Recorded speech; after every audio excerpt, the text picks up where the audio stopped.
the day of hearts and flowers. Bear with me through the historical destruction as we make our way to love, otherwise known as Valentine's Day. On February 14th in 1779, Captain Cook made a bunch of foolish choices and ended up being dismembered by native Hawaiians. He was not, as the story goes, eaten. See, what happened was, it was Cook's third and last voyage, and he was trying to find the Northwest Passage, a space believed to link the Atlantic and Pacific Oceans. Amid this voyage, he happened upon Hawaii, a place that had been so untouched for so long that even the nearby Polynesians had forgotten about the islands. A festival was happening when Cook's ship made its way into a bay on what is now the Big Island, and it appeared that many people were there to greet his arrival. The Hawaiians believed Cook was the return of the god Lono, a god associated with abundance, putting aside differences, and creating time to rest, connect with others, and recover in the winter rainy season. Cook believed the crowds were there to celebrate his arrival, so there was a lot of misunderstanding going on. Cook hung out with everyone for a month and generally outstayed his welcome, using up limited resources and bringing the gifts of venereal disease and tuberculosis to the previously untouched islands. After some time, one of Cook's men passed away, and the islanders realized that the captain and his crew were mortal. Cook sailed away 1 month after arrival, and the Hawaiians were glad for it. A day into his departure, one of Cook's ships was damaged in bad weather. He made a U-turn and returned to Hawaii to make repairs and grab provisions. But the Hawaiians were pretty sick of him and implored him to go away by hurling rocks at his ships as they entered the bay. In the mayhem that ensued, Cook attempted to kidnap the islanders' king, and his men killed a beloved Hawaiian chief. Tensions erupted, and finally, Cook stood in knee-deep water, unable to make his way back to the ship because he could not swim. Cook was then killed by the islanders and, believing him to at least be a chief of some status, if not a god, he was given a warrior's burial with his bits distributed and his bones put in a Senate casket. His hands and other parts were delivered in a ceremonial cloth to his men on board his ship. Cook's men looked at the cloth and asked, "Did you eat him?"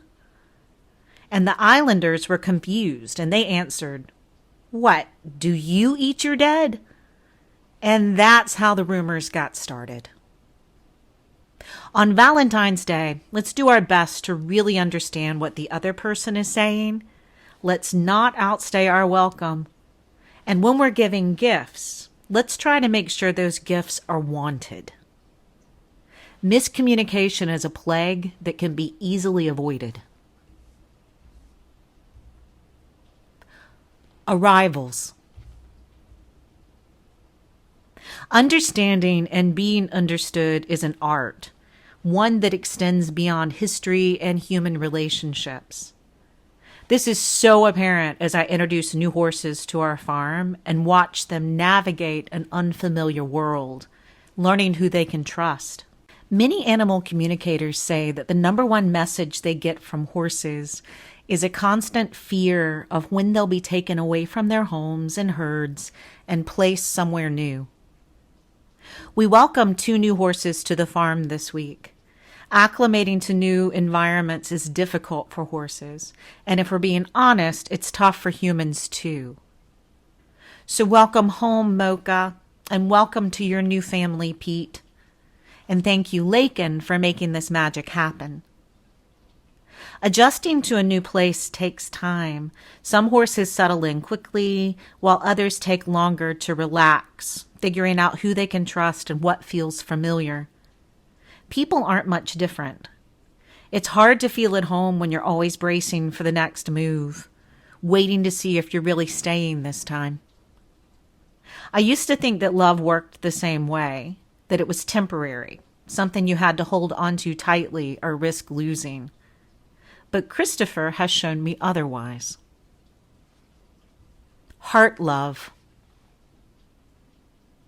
I wrote the piece about Captain Cook, the one you find above, last year when Valentine's formed a triune and I was on the big island of Hawaii. Valentine's fell on Ash Wednesday, and I was with Christopher, who made love feel different from other relationships, marriages, and friendships I'd experienced before. Christopher doesn't ask anything of me. He just gives. He doesn't withhold love if I change plans because of a sick horse. This happens a lot.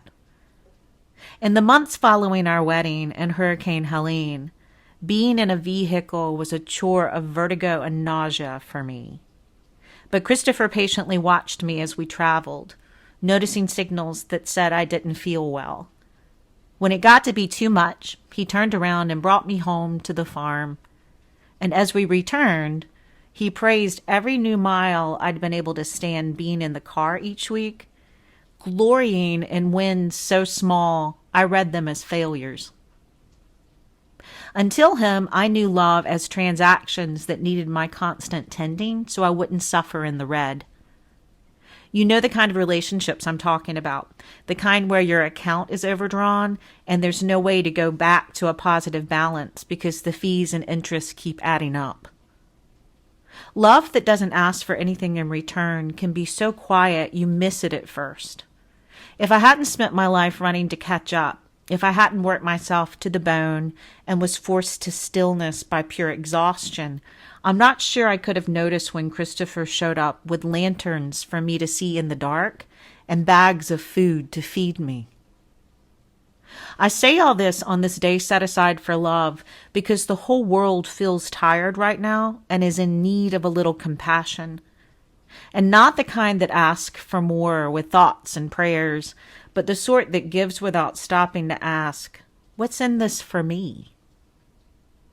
Christopher shows me through action how to care for others, how to make amends, how to be simultaneously loyal and curious to see all sides. Loving Christopher has been an education, and if patience is a virtue, then Christopher may be the most virtuous man I know, because he waited for me for 3 decades. I need lessons in how to be this way, to be more like him. Lessons in loving for no reason other than to love. Because like most of us, I didn't have many role models showing me the way through the years, giving me something to emulate and to practice. Whenever I ask Christopher where he learned this stuff, he says, since birth.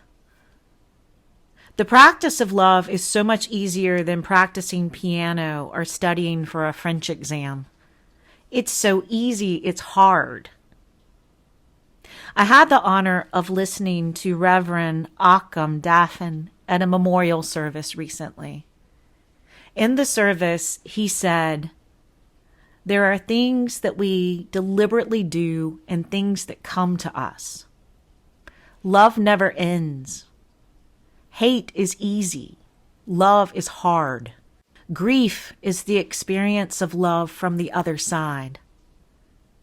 And love is our best example of what transcends this life.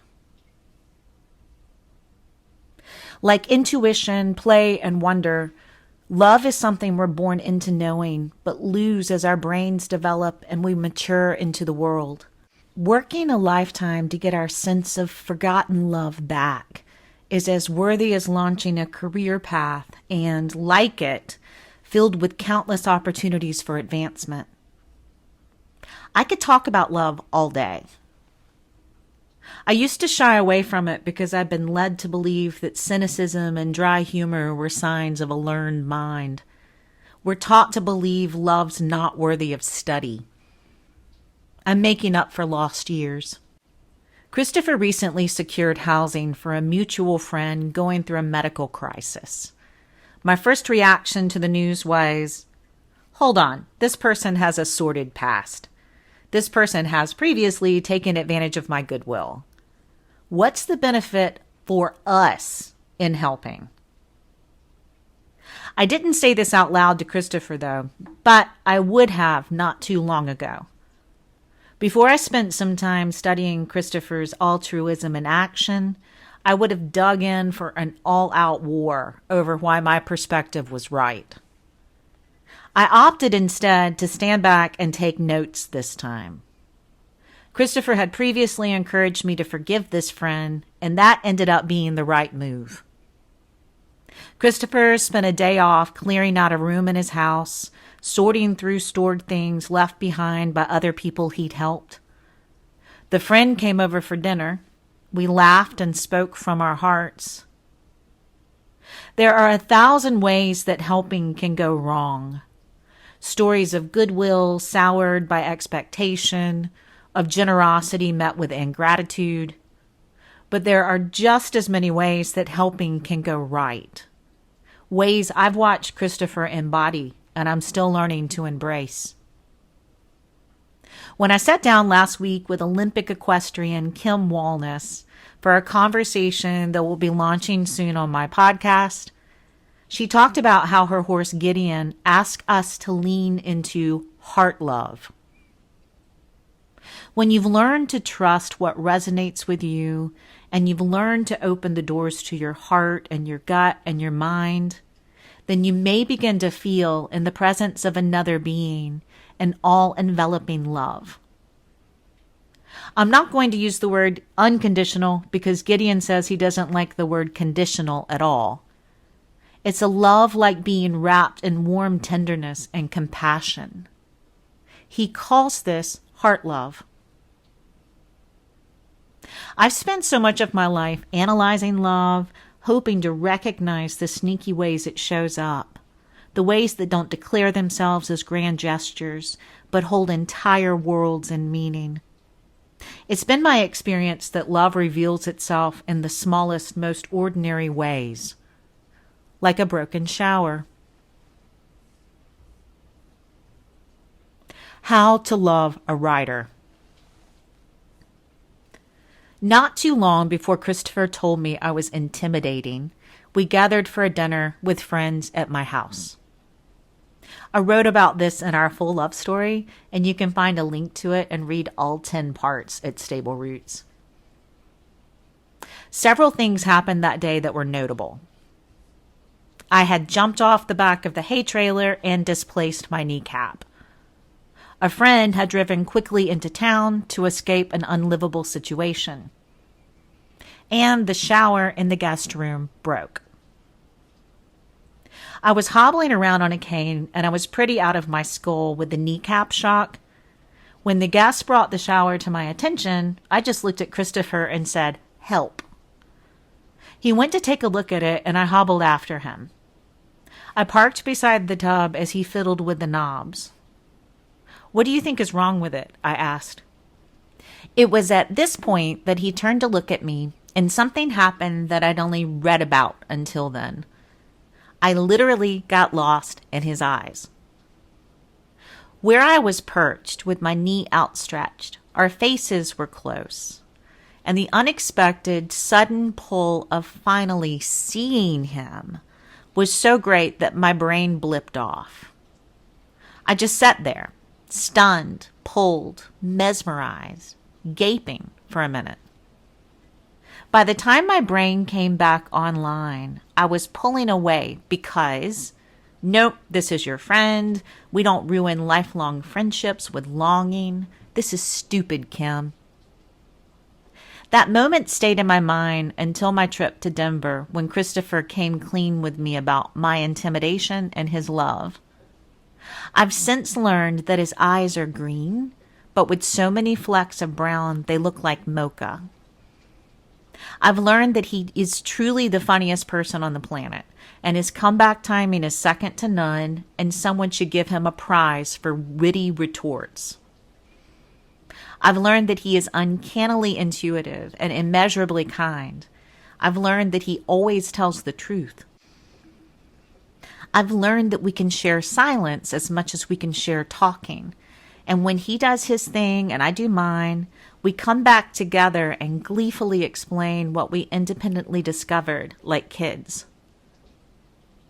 I've learned that from the time we were 12 until the present moment, we have been within miles of each other, even when we didn't know it. The universe has just placed us in the same proximity until we figured it out. I've learned that when I cry, he doesn't force me to justify my sadness. He just holds me and tells me he's got me. I've learned that he pays attention. He pays attention to everything. He sees things that I just don't, and he guides my gaze to what he sees so I can process the full picture. Thank you, Christopher. He's my best friend, my constant, my beloved. We've been through some serious shit to get here, but knowing now what the destination was, I wouldn't have it any other way. Being with him feels like home. It is home. He's the only person I want to get kicked out of a tsunami museum with, or be told we can't use the dryer after 9 p.m. He's the only person I trust to pass 3 cars on a curvy road. He's the only person that when I ask, "You want to fight?" he says, "Only for air." And try as we might to dig into a good argument, we suck at it because we respect each other's opinion too much to get defensive. He's the only person I know who will always inevitably find a parking space right by the front door of everywhere. A lot of people might classify us individually as disagreeable, but we wholly agree with each other. What do you do when you love a writer? You take her to an open-air bookshop by the water, and you understand that she will get lost, and you're patient with her, and even kind of like wandering around with her.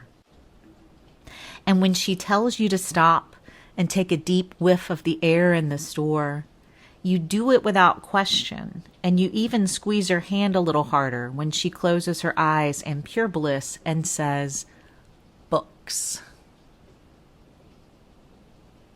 When we spent the day looking for salamanders in the woods, and I knew that he loved me, but I was afraid to want anything anymore, I thought something was wrong with me.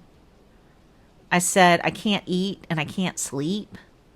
And he laughed, but the next day when I said, "When do I get to see you again?" he showed up minutes later, barefoot and feral, and ready to wait for me to find him, no matter how long I took. "Come here," I said. I didn't know before him that the breaths between kisses felt like the ocean. I'm so lucky to have found my person and to have known him all along. I love you, Christopher. Thank you. I trust you. Now let's all go out and relearn love. Love, Kim.